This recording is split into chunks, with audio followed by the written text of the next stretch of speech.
परम प्रेममय जुग पुरुषोत्तम श्री श्री ठाकुर अनुकूल चंद्रेर आतुल रांगाचरण जानाई आमार शतकोटी दंडवत प्रणाम। जय गुरु सकल इष्टप्राण दादा मायरा। श्रावण मासे मायरा अनेकेई जारा भगवान शिवेर माथाय जल ढालছেন, किन्तु এই শ্রাবণ মাসে আমরা যতই জল ঢালি না কেন, যতই আমরা শিবের আরাধনা করি না কেন, বা সারা বছর যতই আমরা ভগবানকে ডাকি না কেন, উপোস করি না কেন, একাদশী পালন করি না কেন, পরম দয়াল যুগ পুরুষোত্তম শ্রী শ্রী ঠাকুর অনুকূলচন্দ্র মায়েদের উদ্দেশ্যে যে বিশেষ কর্মগুলির কথা বলেছেন সেগুলো যদি মায়েরা না মানেন তাহলে গৃহের উন্নতি তো কখনো হবেই না, গৃহে অশান্তি লেগে থাকবে, সারা জীবন সেই সংসারটা জ্বলতে থাকবে, মানে সারা বছর পুরো তছনছ হয়ে যাবে সংসার। তাই মায়েদের উদ্দেশ্যে বিশেষ কিছু কথাকে মেনে চলার কথা কিন্তু পরম দয়াল বলেছেন, যে কোন কর্মগুলো আপনারা করবেন বাড়ির মায়েরা এই বিশেষ কর্ম, বাড়ির মায়েরা কিন্তু এই বিশেষ কর্মগুলো অতি অবশ্যই পালন করুন, নচেত বিপদ কিন্তু পিছু ছাড়বে না, সমস্যা কখনো আপনার যাবে না। পরম দয়াল যুগ পুরুষোত্তম শ্রী শ্রী ঠাকুর অনুকূলচন্দ্র সবার প্রথম যে বাণীটি দিয়ে আমাদেরকে সাবধান করেছেন সেই বাণীটি হলো, আমার কথাগুলি যদি তোমার শুধু কথা এবং চিন্তারই খোরাক মাত্র হয়, কড়াই বা আচরণের ভেতর দিয়ে সেগুলিকে যদি বাস্তবেই ফুটিয়ে তুলতে না পারো তবে পাওয়া যে তোমার তমসাচ্ছন্নই রয়ে যাবে, তা কিন্তু অতি নিশ্চয় তোমারই।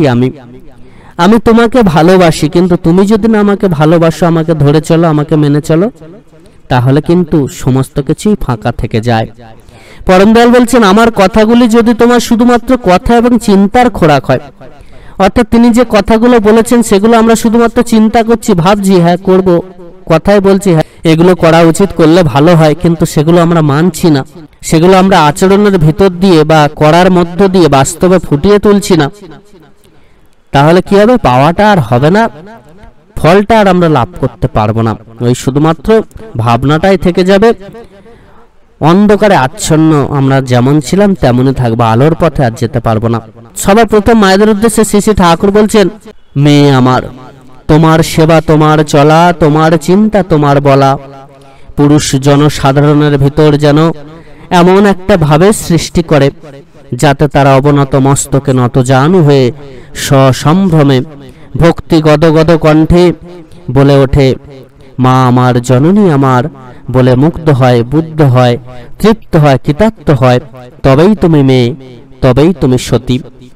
আমরা অনেক পূজা করছি, অনেক কিছু করছি, উপোস করছি, শিবের মাথায় জল ঢালছি, আমরা নিরামিষ খাচ্ছি, আমরা বার ব্রতাদি করছি, প্রত্যেক বৃহস্পতিবার মা লক্ষ্মীর পূজা করছি, কেউ মঙ্গলবার নিরামিষ খাচ্ছেন, মানছেন, পূজা করছেন, কেউ বা শনিবার করছেন, কেউ বা রবিবার পালছেন, যা অনেকে আছেন অনেক যে কোনো সপ্তাহে একদিন করে মেনে চলছেন, কিন্তু নিজেদের চরিত্র, চলন, কথাবার্তা, আচার আচরণকে আর ঠিক করছে না।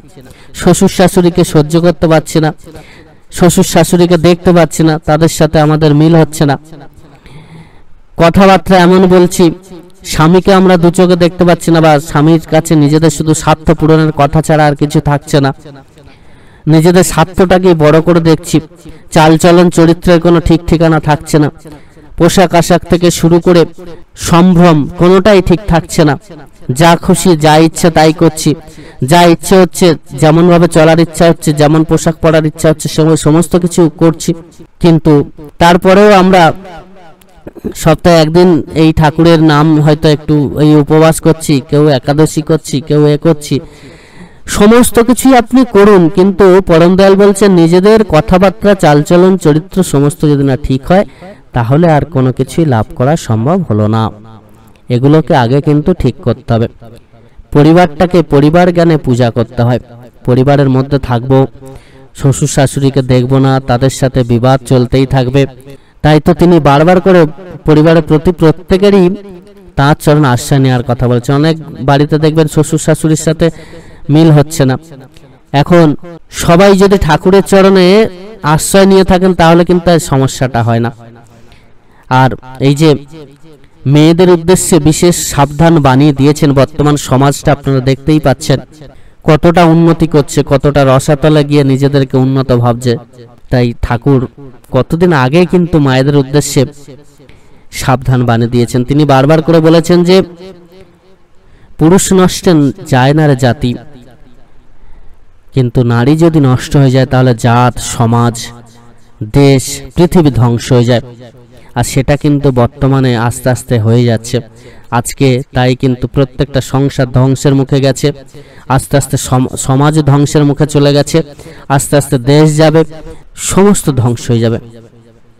তাই মায়েদের উদ্দেশ্যে তিনি যে সাবধান বাণী দিয়েছেন সেগুলো কিন্তু মেনে চলতে হয়। মায়েদের সেবা, চলা, চিন্তা, কথাবার্তা এমন হবে যাতে পুরুষ জনসাধারণের ভিতরে একটা ভক্তি শ্রদ্ধা জাগে, তাকে দেখেই যেন মা জ্ঞানে পূজা করেন, অবনত মস্তকে নত জানু হয়ে সম্ভ্রমে ভক্তি গদগদ কণ্ঠে তারা বলেন মা আমার, জননী আমার, বলে যেন তারা মুগ্ধ হয়, বুদ্ধ হয়, তৃপ্ত হয়। কৃতার্থ। আমি নিজেকে এমনভাবে প্রেজেন্ট করছি, সেই প্রেজেন্ট করাটা কিন্তু আমার সম্পূর্ণ স্বাধীনতা রয়েছে। আমি সেই সম্পূর্ণ স্বাধীনতাকে ব্যবহার করে আমরা নিজেদেরকে যেমনভাবে প্রেজেন্ট করি সেটা আমাদের শিক্ষা, সেটা আমাদের কি বলবো, সেটা আমাদের থিঙ্কিং, সেইটা আমাদের চিন্তাধারা। এটা কিন্তু কেউ বদলাতে পারবে না। এটা সম্পূর্ণরূপে আপনি কোন বাড়ি থেকে বিলং করছেন, কোন বাড়িতে বড় হয়েছেন, আপনার মা বাবা কেমন শিক্ষা দিয়েছেন বা কেমন ভাবে নিজেরা শিক্ষা পেয়েছেন বা সেটা গ্রহণ করেছেন, সেগুলো কিন্তু ম্যাটার করে। তো মায়েদেরকে আরো তিনি সাবধান বানিয়ে দিয়েছেন। তো প্রথমত এই জিনিসগুলোকে মায়েদের কিন্তু মাথায় নিতে হবে। এবার আসি তিনি আরো যে কি কি কথাগুলো বলেছেন মায়েদের মধ্যে যেগুলো থাকা দরকার। তিনি বলছেন, তুমি মানুষের মায়ের মতো আপনার হইতে চেষ্টা করো, তাহা কথায়, সেবায় ও ভরসায় কিন্তু মেশায় নয়, দেখিবে কতই তোমার হইয়া যাইতেছে। অর্থাৎ সকলের মা হয়ে ওঠার চেষ্টা করতে হবে, মানুষের মা হয়ে ওঠার চেষ্টা করতে হবে। আমরা শুধুমাত্র নিজেদের সন্তানের মা হচ্ছি, নিজেদেরকে এমন ভাবে গড়ে তুলব যে নারী জাতিকে তো মা জ্ঞানে পূজা করা হয়। তো আমরা সেই প্রত্যেকটা মায়েদের মধ্যে যেন সেই মা ভাবটা থাকে। নিজেদের লজ্জা সম্ভ্রম যদি আমরা বিসর্জন দিই, নিজেদের স্বার্থ নিয়ে যদি আমরা চিন্তা করি, তাহলে কিন্তু এই মা ভাবটা আর থাকে না। যখনই আমরা লজ্জা সম্ভ্রমকে বিসর্জন দিয়ে সোশ্যাল মিডিয়ায় ওই বর্তমানে দেখছেন, আচ্ছা বলুন তো ওনাদের লজ্জা সম্ভ্রম সেই জিনিসটা কি আদৌ আছে না সম্পূর্ণটা বিসর্জন দিয়েছেন? ওই যখনই বিসর্জন হচ্ছে তখনই কিন্তু সব শেষ করে ফেলছেন। মায়েদের উদ্দেশ্যে তিনি আরো বললেন, সেবা তাই যা মানুষকে সুস্থ, স্বস্থ, উন্নত, আনন্দিত করে তোলে। আর তা হয় না, অথচ শুশ্রূষা আছে, সে সেবা অপলাপকেই আবাহন করে। অনেক মাই সেবা করেন। সেবা হলো যাতে, ধরুন অনেক মা আছেন স্বামীকে সেবা করছেন, স্বামীকে সেবা করা হলো শুধুমাত্র সময়ে খেতে দিচ্ছেন বা এই টুকটাক তার হয়ে করে দিচ্ছেন, এরকমটা কিন্তু নয়। যাতে আপনার স্বামী সুস্থ থাকেন, সুস্থ থাকেন, উন্নত হন, উন্নত জীবনে এগিয়ে চলেন, সেটাকে সাহায্য করা। যাতে আপনার স্বামী সবসময় আনন্দিত থাকেন, সেদিকটা খেয়াল রাখা, এগুলো কিন্তু সেবার একটা অঙ্গ। এটা প্রত্যেকটা মায়েদের কিন্তু, এটা একটা শুধুমাত্র স্বামীর ক্ষেত্রে বললাম, এরকম এইগুলো হচ্ছে সেবার সংজ্ঞা। এগুলো ছাড়া কিন্তু সেবা সম্পূর্ণ হয় না। প্রত্যেকটা মায়েদের মধ্যে ক্ষিপ্রতা এবং দক্ষতা থাকা দরকার। পরমদয়াল বলছেন, ক্ষিপ্রতার সহিত দক্ষতাকে সাধিয়া লইও, আর নজর রাখিও মানুষের প্রয়োজনানুরূপ হাবভাবের ওপর, আর হাবভাব দেখিয়াই যাহাতে প্রয়োজনকে অনুধাবন করিতে পারো, তোমার বোধকে এমনতরে তীক্ষ্ণ করিয়া লইতে চেষ্টা করিও। এমনি করিয়া ক্ষিপ্রতা দক্ষতার সহিত মানুষের প্রয়োজনকে অনুধাবন করিয়া সেবা তৎপর হইও, দেখিও সেবার জয়গানে তোমাকে পরিপ্লুত করিয়া তুলিবে। আমাদের ক্ষিপ্রতা, প্রত্যেকটা মায়ের মধ্যে যেন ক্ষিপ্রতা থাকে, দক্ষতা থাকে, এবং সেটা প্রয়োজন অনুপাতে কাজে লাগানো দরকার। আমাদের বোধকে আরো তীক্ষ্ণ করে তুলতে হয়, চিন্তাধারাকে তীক্ষ্ণ করতে হয়, এবং ক্ষিপ্রতা এবং দক্ষতার সঙ্গে মানুষের প্রয়োজনকে অনুধাবন করে সেবা তৎপর হয়ে চলতে হয়। তাহলে জীবনটা সুন্দর হয়। সুখ ও ভোগ, এই সুখ ভোগ সম্বন্ধে শ্রী ঠাকুর বলছেন, সুখ তাহাই যাহা বৃংটাকে বা সত্তা বা জীবনটাকে সুস্থ সজীব উন্নত করিয়া পারিপার্শ্বিককে অমন্তর করিয়া তোলে। আর প্রকৃত ভোগ তখনই সেখানে তাহাকে অভিনন্দিত করে। আমরা সুখ ভোগ সাধারণত কি ভাবি? এই ভাবনাটার কিন্তু বিশেষ গুরুত্ব রয়েছে।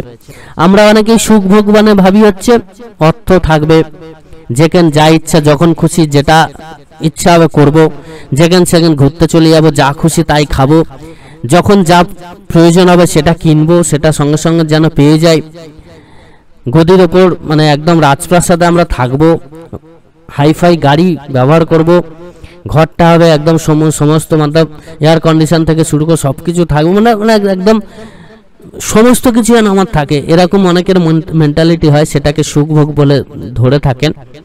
কিন্তু প্রকৃত যে সুখভোগের সংজ্ঞা সেটা কিন্তু আলাদা। এই মেন্টালিটি যদি আমরা চেঞ্জ করতে পারি তাহলে কিন্তু অনেক সংসারের অশান্তি দেখবেন থাকবে না। এই সুখভোগের ক্ষেত্রে অশান্তি কিন্তু প্রচুর থাকে, সুখভোগ করতে গিয়ে প্রচুর অশান্তি দান আমাদের চাহিদা, আমাদের ওই কামনা বাসনা এত বেড়ে যায় যে আমরা বুঝতেই পারি না কোনটা আসলে সুখ, কোনটা আসলে আমাদের অসুখকে ডেকে আনে, আমাদের সংসারে কোনটা অশান্তি ডেকে আনে। সুখভোগ মানে সেটা যেটা আমাদের জীবনটাকে বাঁচায়, সুস্থ রাখে, সজীব রাখে, উন্নত রাখে এবং প্রত্যেকে ভালো থাকতে পারে। সেই সুখভোগ করলে অটোমেটিক্যালি আমরা কিন্তু ভোগও লাভ করতে পারবো। নারীর বৈশিষ্ট্যের মধ্যে কি কি থাকা দরকার সে বিষয়ে শ্রী শ্রী ঠাকুর বলছেন, মেয়েদের বৈশিষ্ট্য আছে নিষ্ঠা, ধর্ম, শুশ্রূষা, সেবা, সাহায্য, সংরক্ষণ, প্রেরণা এবং প্রজনন। তুমি তোমাদের ওই বৈশিষ্ট্যের কোনো কিছুকেই ত্যাগ করিও না, ইহা হারাইলে তোমাদের আর কি রহিল। নারীর মধ্যে যদি না নিষ্ঠা থাকে, ধর্ম যদি না নারী পালন করে, যদি শুশ্রূষা করার বা সেবা করার মন থাকে, যদি সাহায্য করার মন থাকে, যদি সংরক্ষণ করার মন থাকে, যদি প্রেরণা দেওয়ার মন থাকে, যদি প্রেরণা না দেওয়ার মন থাকে, যদি প্রজনন করার ইচ্ছা না থাকে, এই সমস্ত জিনিসই যখন থাকবে না তখনই কিন্তু নারী তার বৈশিষ্ট্যকে হারিয়ে ফেলে। এর মধ্যে একটাও যদি চলে যায় তাতেও একটা বৈশিষ্ট্য হারা হয়। এই সমস্ত কিছুই নারীর মধ্যে যেন থাকে। ঠাকুর বলছেন এই বৈশিষ্ট্যগুলি যখন তোমার মধ্যে থাকবে না, এগুলো যদি তুমি ত্যাগ করো, তিনি বলছেন এগুলোকে যেন একটাকেও ত্যাগ করো না, তাহা হইলে তোমার আর কি রইল। তাই এগুলোকে কিন্তু নারীর কখনো ত্যাগ করা উচিত না। সাথে সাথে পুরুষের উদ্দেশ্য শ্রী ঠাকুর কিন্তু বলেছেন শুধুমাত্র নারীকে আমরা বলবো তারা আপনাকে শুধু সেবা করবেন, ভালোবাসবেন আর আপনার কোনো দায়িত্ব কর্তব্য থাকবে না, এমনটা নয়। পুরুষকে ইষ্ট পথে চলতে হবে, সবার প্রথম বিধান পুরুষকে ইষ্ট পথে চলতে হবে, নিজেদেরকে সৎ মানুষ হিসেবে গড়ে তুলতে হবে, সৎ চরিত্রবান, আদর্শ নিষ্ঠা, আদর্শবান, বিবেকবান মানুষ হিসেবে গড়ে তুলতে হবে, আদর্শ পথে চলতে হবে, নিষ্ঠাবান হয়ে উঠতে হবে এবং সৎ মানুষ হতে হবে। এটা কিন্তু পুরুষের বৈশিষ্ট্য। এগুলো যদি না থাকে তাহলে আপনাকে কেউ মান্য করবে না, আপনার স্ত্রীও আপনাকে ভালোবাসতে চাইবে না। যদি সৎ হয়ে ওঠেন, চরিত্রবান হন, আচারবান হয়ে ওঠেন, ইষ্টপথে চলেন, ইষ্ট আদেশ যদি মেনে চলেন, পরিবারের সকলকে নিয়ে যদি ইষ্টপথে চালানোর চেষ্টা করেন, তবেই আপনি কিন্তু ভালো থাকতে পারবেন, তবেই আপনার স্ত্রী আপনাকে ভালোবাসবে। সতের পথে চলতে হয়, আদর্শনিষ্ঠ হয়ে উঠতে হয়, ইষ্টনিষ্ঠ হয়ে উঠতে হয়, ইষ্টপথে চলে ইষ্ট কথাকে মেনে চলতে হয় এবং স্ত্রীর প্রতি যে কর্তব্যগুলো সেগুলো যথাযথভাবে পালন করতে হয়। তবে চাহিদা, ওই যে বললাম চাহিদা, কিন্তু সবাই সবার চাহিদা পূরণ করতে কখনোই পারবে না যদি সেই চাহিদাটা অতিরিক্ত পরিমাণে হয়ে যায়।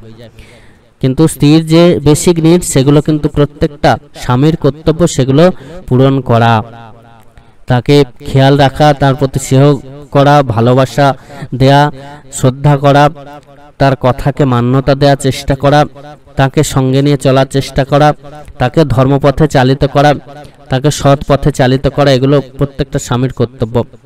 বর্তমানে হয়তো মানুষের মধ্যে থেকে এগুলো উঠে যাচ্ছে, সে ব্যাপারটা আলাদা। অতি শিক্ষিত মানুষ মেয়েরা অতি শিক্ষিত হয়ে যাচ্ছেন এবং তারা কিন্তু আর স্বামীকে যেমন মানতে চাইছেন না, সংসারকেও ত্যাগ করার কথা ভাবছেন, আর নিজেদের জীবনটাকে অনেকেই আছেন যারা একলা থাকতে পছন্দ করছেন।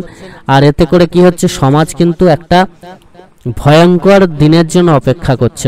এটা সামনের দিন আসতে চলেছে, যখন আসবে তখন আর হয়তো কিছু করার থাকবে না। মেয়েরা যখন কুমারী থাকেন তখন মেয়েদের কোন কোন জিনিসগুলো মেনে চলতে হয় সে বিষয়ে শ্রী শ্রী ঠাকুর বলছেন, কুমারী মেয়েদের পিতায় অনুরক্তি থাকাটা, তাহার সেবা ও সাহচর্য করা, তাহার সহিত আলাপ আলোচনা করা উন্নতির প্রথম ও পুষ্ট সোপান। মেয়েরা তার বাবার কাছে আলাপ আলোচনা করবেন, বাবার সেবা ভক্তি করবেন, সাহচর্য করবেন, এবং এটাই কিন্তু কুমারী মেয়েদের প্রথম সোপান। ধর্মকার্য করার ক্ষেত্রে মেয়েদের উদ্দেশ্যে, মায়েদের উদ্দেশ্যে শ্রী শ্রী ঠাকুর বলেন, ধর্মকার্য মানে তাহাই করা যাহাতে তোমারও তোমার পারিপার্শ্বিকের জীবন যশ বৃদ্ধি ক্রমবর্ধনে বর্ধিত হয়। ভাবিয়া বুঝিয়া দেখিয়া শুনিয়া তাহাই বলো, আর আচরণে তাহারই অনুষ্ঠান করো, দেখিবে ভয় এবং অশুভ হইতে কতখানি ত্রাণ পাও। মায়েদের সবসময় ধর্মকার্যে নিজেদেরকে নিযুক্ত করতে হয়, সকলের জীবন যশ বৃদ্ধি যাতে বর্ধিত হতে থাকে সেদিকে খেয়াল রাখতে হয়। ভেবে বুঝে দেখে শুনে তবেই কিন্তু কাজ করতে হয় এবং সেটা লোকের কাছে বলতে হয় এবং তার অনুষ্ঠান করতে হয়। আমরা সাধারণত যে যেমন খুশি, বর্তমানে এমন একটা দিন চলে আসছে যা যা খুশি ইচ্ছা সেটা করি, যখন যেমন ইচ্ছা হয় করছি, খাচ্ছি, এটাই নিজেদেরকে স্বাধীনতা হিসেবে ভাবছি আর এটাকেই সুখভোগ হিসেবে ধরছি, যাতে আমরা নিজেরাই আখেরে নিজেদের ক্ষতি করছি। নারীত্বের অপলাভ সম্বন্ধে শ্রী শ্রী ঠাকুর বললেন, মনে রাখিয়ে তোমার সংসর্গ যদি সর্ববিষয়ে যথাযথ ভাবে উন্নতি বা বৃদ্ধির দিকে চালিত না করিল, তোমার নারীত্ব কি মসিলিপ্ত হইল না? এই প্রশ্নটা নিজেদের করতে হবে। আমরা এমনভাবে সংসর্গ করছি, যদি সেটা উন্নতি বা বৃদ্ধির দিকে চালিত না করে তাহলে কিন্তু নারীত্ব সেখানে ফেল হয়ে গেল। দান ও প্রাপ্তি, তোমার ভাব ভাষা কর্মকুশলতা যেমনতর, তোমার সংসর্গে যাহাই আসিবে তাহাই তেমনি করিয়া উদ্দীপ্ত হইবে, আর তুমি পাইবেও তাহাই তেমনি করিয়া। তুমি নারী, প্রকৃতিই তোমাকে এমনতর গুণময়ী করিয়া প্রসব করিয়াছেন বুঝিয়া চলিও।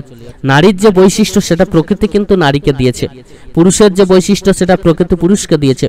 তো সেই বৈশিষ্ট্য যখন আমরা হারিয়ে ফেলি, পুরুষের বৈশিষ্ট্য যখন হারায়, নারী যখন নারীর বৈশিষ্ট্য হারিয়ে ফেলে, তখন কি হয়, একটা ব্যালেন্সের ক্ষেত্রে কিন্তু সমস্যা হয়ে যায়।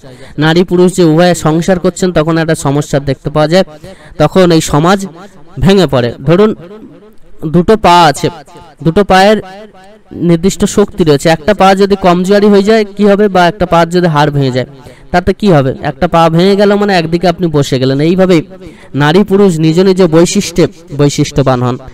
নারীর বৈশিষ্ট্য নারীর মধ্যে থাকা দরকার, পুরুষের বৈশিষ্ট্য পুরুষের মধ্যে থাকা দরকার, এবং ঠিক সেইভাবে ভাষা আমাদের হওয়া উচিত, ভাব হওয়া উচিত, কর্মকুশলতা হওয়া উচিত। আর প্রকৃতি যে বৈশিষ্ট্যগুলো আমাদেরকে দিয়েছে সেই বৈশিষ্ট্যগুলো কিন্তু কখনোই হারানো উচিত নয়। সেটা হারানো মানেই হচ্ছে নিজেরাই নিজেদের জীবনকে ধ্বংসের দিকে এগিয়ে নিয়ে যাওয়া। মায়েদের ভাব ভাষাকে মুখর করি। এবার ভাব ভাষা কর্ম সম্বন্ধে শ্রী শ্রী ঠাকুর মায়েদের উদ্দেশ্যে বললেন, ভাষাকে মুখর করিয়া তোলে, ভাব ভাষাকে মুখর করিয়া তোলে, আবার ভাবই কর্মকে নিয়ন্ত্রিত করে, আর ভাবনা হইতেই ভাব উদিত হয়। অতএব তোমার ভাবনাকে যত সুন্দর, সুশৃঙ্খল, সহজ, অবিরোধ ও উন্নত ধরনের করিবে, তোমার ভাষা ব্যবহার কর্মকুশলতা তেমনতর সুন্দর, অবিরোধ ও উন্নত ধরনের হইবে। আমাদের ভাবনাটা কিন্তু সব থেকে মেন। এই ভাবনাটাকে যত আমরা সুন্দর করে তুলতে পারবো, সুশৃঙ্খল করে তুলতে পারবো, সহজ করে তুলতে পারবো, অবিরোধ করে তুলতে পারবো, উন্নত ধরনের ভাবনা যত আমরা ভাববো ততই আমাদের মঙ্গল হবে। সেরকম আমরা ভাষা ব্যবহার করব, সেরকম আমাদের ভাষা হবে, ব্যবহার হবে, কর্মকুশলতাও কিন্তু সেরকম হবে, আর তেমনটাই কিন্তু আমরা সুন্দর উন্নত জীবন লাভ করতে পারবো। তাই ভাবনাটা কিন্তু সঠিক করতে হয়। ভাবনাটা সঠিক করা মানে, সঠিক করতে গেলে সবার প্রথম যেটা দরকার সেটা হচ্ছে ইষ্টপথে চলা। ইষ্টপথে না চললে, সেই নির্দিষ্ট অভ্যাস যদি আপনি না করেন, ঠাকুরের কথা মেনে যদি না চলেন, ভাবনা কখনো ভালো হবে না, কখনোই ভালো হবে না। চাওয়ার বিলাসিতা, এটা কিন্তু খুব মেন জিনিস। বর্তমানে চাওয়ার বিলাসিতা মায়েদের মধ্যে এত বেড়ে গেছে যেটা সংসারকে একটা বোঝা করে তুলছে প্রত্যেকটা ছেলেদের কাছে। তিনি বললেন যে, যখনই দেখিবে তোমার বাক ব্যবহার চলন চরিত্র লাগিয়া থাকা তোমার চাওয়াকে যেমন করিয়া পাইতে পারে তাহাকে সহজভাবে অনুসরণ করিতেছে না, নিশ্চয় জানিয়ে তোমার চাওয়া খাঁটি নয়, চাওয়ার বিলাসিতা মাত্র। বর্তমানে এই বিলাসিতা কিন্তু অত্যন্ত বেড়ে গেছে, এত পরিমাণে বেড়ে গেছে যে আপনার ধারণার বাইরে। আর সেইটাকে যোগান দিতে দিতে সেই বাড়ির যে কর্তা বা যে পুরুষ রয়েছেন তার কিন্তু তিনি কিন্তু পুরো সংসারটাকে বোঝা হিসেবে মনে করতে থাকছেন। তার জীবনের সুখ শান্তি বলে আর কিছু থাকছে না। বর্তমান যুগে এমনই চাওয়ার বিলাসিতা বেড়ে গেছে। সন্তানের চাওয়ার বিলাসিতা বাড়ছে, তার মায়েরও চাওয়ার বিলাসিতা বাড়ছে, আর সেগুলো পূরণ করতে করতে একটা ছেলের জীবন কিন্তু শেষ হয়ে যাচ্ছে। তাই চাওয়ার বিলাসিতা থেকে কিন্তু দূরে থাকাটাই প্রত্যেকটা মায়েদের দরকার। আমাদের মায়েদের বাক ব্যবহার চলন চরিত্র সমস্ত কিছুই কিন্তু ঠিক করা দরকার। এই মায়েদের মহৎ গুণের কথা কিন্তু শ্রী ঠাকুর কিছু বলে দিয়েছেন। কি কি গুণ থাকা দরকার? আদর্শে অনুপ্রাণতা থাকতে হবে। প্রত্যেকটা মায়ের আদর্শে যেন অনুপ্রাণতা থাকে। সেবায় দক্ষতা থাকা দরকার, কার্যে নিপুণতা থাকা দরকার, কথায় মিষ্টতা এবং সহানুভূতি থাকা দরকার, ব্যবহারে সংবর্ধনা থাকা দরকার। আর এইগুলোই হচ্ছে মহৎ গুণ। প্রত্যেকটা মায়ের মধ্যে যদি এই গুণগুলো থাকে তবেই কিন্তু প্রকৃত রূপে তিনি যে সংসারে থাকেন সেই সংসারটা সুখের হয়, উন্নতিমুখর হয়, স্বামীর প্রকৃত মঙ্গল হয় তাতে। এছাড়া আরো একটি বিশেষ দিকে নজর রাখার কথা শ্রী ঠাকুর বলেছেন। এই নারী নীতি গ্রন্থটা কিন্তু মায়েরা অতি অবশ্যই পড়বেন। যে গুণগুলোর কথা বলা হয়েছে, কর্মগুলোর কথা বলা হয়েছে, যিনি এগুলোকে মানতে পারবেন না তার গৃহে কখনো অমঙ্গল বলে কিছু থাকবে না, জীবন সুন্দর হয়ে উঠবে, মানে কোনো কিছুর অভাব তার গৃহে আর থাকবে না। এই যে সমত, আর এইগুলো দেখবেন এমন এমন কথা যেগুলো আমরা ভুল কাজগুলোই বারবার করে থাকি, অশান্তি হয় গৃহে, এই অশান্তিগুলো কখনো হবে না। তিনি বলছেন সমত প্রকাশে মায়েদের কেমন ভূমিকা নেওয়া উচিত। অনেকেই মত প্রকাশ করেন, স্বামী একটা ডিসিশন নিলেন, সেই ডিসিশনটা তো স্ত্রীর পছন্দ হচ্ছে না, তো কিভাবে আপনারা সেই ডিসিশনটা জানাবেন বা স্বামীরও কি করা উচিত এই বিষয়ে সমত প্রকাশে শ্রী ঠাকুর বলছেন, যে নারী নিচু হইয়া সম্মানের সহিত নিজের মতকে প্রকাশ করে এবং তৎ সম্পর্কে কাহাকেও খাটো করে না, সে সহজেই আদরণীয় এবং পূজনীয় হয়। অনেকেই দেখবেন বাড়ির মায়েরা কি করে, জোর করে তার নিজের মতটা চাপিয়ে দেওয়ার চেষ্টা করে। এটা যদি না করে আপনি ধরুন আপনার স্বামী একটা মানে সমত প্রকাশ করেছেন, ডিসিশন নিয়েছেন, সেই ডিসিশনটা আপনার হয়তো পছন্দ হচ্ছে না, আপনি আপনার ডিসিশনটা জানালেন, সেটা মানে সম্পূর্ণটা আলোচনার মধ্য দিয়ে একটা ডিসিশন যদি হয়, আপনি ভালোবাসার মধ্য দিয়ে বা বোঝানোর মধ্য দিয়ে বা আস্তে করে সেই ডিসিশনটা যদি জানান, তাতে করে কি হয়, আপনাকে সবাই দেখবেন ভালোবাসে, আপনার স্বামীও ভালোবাসবে, পরিবারের সবাই দেখবেন ভালোবাসবে, এবং সেই ডিসিশনটা নিয়ে যদি সবার ধরুন ভালো হলো, তাতে করে আপনার পরিবারেরও মঙ্গল হয়। তো এইভাবে কিন্তু মায়েদের বেশ কিছু নিয়মগুলো মেনে চলতে হয়। শুধুমাত্র সংসারে অশান্তি হচ্ছে, এই উন্নতি হচ্ছে না, এই যে ব্যাপারগুলো আসে, শুধুমাত্র স্বামীর দিকে না তাকিয়ে নিজেদেরও এই গুণগুলোকে নিজেদের মধ্যে জাগিয়ে তুলতে হয় এবং অতি অবশ্যই স্বামী স্ত্রী সন্তানাদি শ্বশুর শাশুড়ি প্রত্যেককে সাথে নিয়ে সংসারটাকে করতে হয়, সুন্দর করে তোলার মনোভাব থাকতে হয় যে আমি একটা গৃহে গিয়েছি, সেই গৃহটাকে আরো উন্নতিমুখর করব, আরো সুন্দর করে তুলব। অনেকে কি করেন, গৃহে গিয়েছি সেখানে মন পুষছে না, আমরা চলে যাচ্ছি, কিন্তু সেই গৃহটাকে যে আরো সুন্দর কিভাবে করব সেই টেন্ডেন্সি আর মায়েদের মধ্যে বেশি মানে দেখতে পাওয়া যায় না, যেটাই সংসার ভাঙার সবথেকে বড় একটা কারণ হচ্ছে, এবং সেটাই কিন্তু বর্তমানে একটা চরম বিশৃঙ্খলতা সৃষ্টি করছে, সংসারকে তছনছ করে দিচ্ছে, সমাজকে ধ্বংস করে দিচ্ছে। মায়েদের মধ্যে সেই গুণটা আর কিন্তু থাকছে না। নিজেদের স্বার্থ, সন্তান পেলে মায়েরা কখনো যেতে পারে বলুন তো? কতটা স্বার্থপর হলে তবে এই কাজটা করতে পারেন? একটা সন্তানকে ফেলে চলে যাচ্ছেন। কিন্তু কিভাবে স্বামীকে ভালো করা যায়, কিভাবে ধরুন যে কারণে তারা যাচ্ছেন সেই জিনিসগুলোকে কিভাবে ঠিক করা যায়, সেই ধৈর্যটুকু বর্তমান মায়েদের নেই, সেই ইচ্ছাটুকু বর্তমানে নেই। এই কোন সমাজে আমরা চলে এসেছি? একটা সংসারকে সঠিকভাবে এগিয়ে নিয়ে যাওয়া শুধুমাত্র স্বামীর যেমন ইচ্ছায় হয় না, স্ত্রীরও তেমন ইচ্ছায় কিন্তু হয় না, উভয়ের ইচ্ছাতেই হয়, এবং পরিবারের প্রতি প্রত্যেকের ইচ্ছাতেই কিন্তু এটা করতে হয়। সেটা করার জন্য একে অপরের দিকে কিন্তু দেখতে হয়। এটা শুধুমাত্র এমন নয় যে আমরা একাই নিজেরা সমস্ত কিছু ঠিক করে নেব, তাতে করে কিন্তু হয় না। তাই তো আমাদেরকে প্রত্যেকের ইষ্টচলনে চলতে হয়। ইষ্টচলনে চলার মধ্য দিয়ে এই সমস্যাগুলো আর হয় না। সকল ইষ্টপ্রাণ দাদা মায়ের প্রতি প্রত্যেক খুব ভালো থাকবেন। পরম দয়াল আপনাদের প্রতি প্রত্যেকের মঙ্গল করুন। জয় গুরু বন্দে পুরুষোত্তমম।